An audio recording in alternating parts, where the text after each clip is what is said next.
Tai va, kadangi aš praeitus 2 gal metus dirbau su depresija, tai pas mane darbi žmonės rašo, kaip sakant, ant mano reklamos ateina. Apie ką aš noriu pasakyti, žodžiu. Rašo, žodžiu, taip moteris. Vartoju antidepresantus, vaistai padeda labai trumpai. Ir reiškia, prasidėjo viskas nuo didelio streso. Ir reiškia taip, aš rašau, kad galiu aš tave priimti penktadienį pokalbį. Aš kaip sakiau, aš ištiesiu ranką kiekvienam. Nors aš žinau, kad iš 100 žmonių tik 5 nori atsikratyti šitos depresijos, nes jinai yra naudinga. Inkšti, kaukti, stenėti, gauti dėmesio, meilės. Nesvarbu, kai jūs kūnas, sveikata, šikat savo, bet tai yra jūsų nesąmoningas pasirinkimas. Tiesiog tokia būsena yra kankinio. Būti toj depresijoje yra jūsų pasirinkimas. Ir sakau, yra vienetai, kurie ketina tik tai išeiti.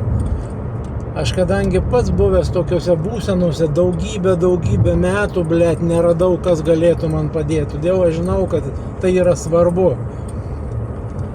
Ir ką jūs manote, parašau žinutę aš tau, kad penktadienį galėčiau, jinai man rašo, aš pagalvosiu, blet. Tai va čia vienas iš tų, kur tikrai nenorės žmogus eiti iš to. Jeigu man būtų papuolę kažkada toksai žmogus, aš tikrai išbandyčiau tą galimybę. Pirmiausia, čia yra nemokamas pokalbis telefonu.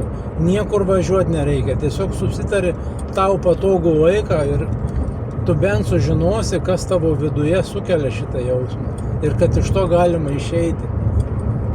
Ir paskui tu pats rinksiesi savo valia, ar tu tikrai norėsi mano pagalbos ar ne. Aš niekada nei vienam neprimenu, neskambinu, nerašinėjau, kad jūs ateikit pas mane, aš čia būtinai jūs gelbėsiu. Niekada taip nėra. Tik tai tie, kurie nori. Suma nėra čia mažytė, teisingai. Vienas, blet, minimalus atlyginimas, galim sakyti. Bet tai yra to verta išeiti iš to. Ar jums geriau gyventi depresijoje ir atsisakyti viso kito, kas kainuoja nežinau kiek pinigais, bet jūs visą gyvenimą, paskui sėdi tokios su kate kurva kažkokiam kabinete, blet, jau vaikai pabėgę, žiūrėti nenori tokią motiną.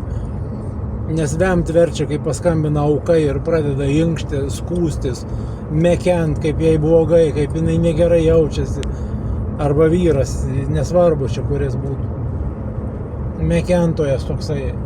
O sėdi vėlė vienas, vis gyveni iš pašalpų, nes tu, blet, bijai išeiti pa žmonės, bijai eiti kažkur dirbti, kažkam kažką pasiūlyti, kažką parduoti, nes visi blogi aplinkui. Tik tu vienas, kurva, zajebys, blet, nors bijai į šviesą pažiūrėti. Langai užtraukti, kad išeiti į gatvę, tai galėtum eiti kapišoną užsidėjęs į, blet, maskę, kad tavęs nieks nematytų. Tai va tokia būsena ir iš jos išeiti už, blet, elementarų 1000 eurų, tai yra, aš nežinau, kaip tai dar jums pateikti ir įvertinti šitą dalyką.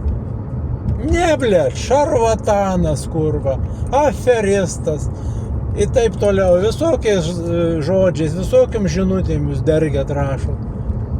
Už tai, kai jūs nesuprantat, kaip tai galima padaryti, jeigu jūs sužinotumėt arba turėtumėte tą instrumentą, tai jums būtų juokas žiūrint į tokius asilus, kurie taip rašo ar komentuoja.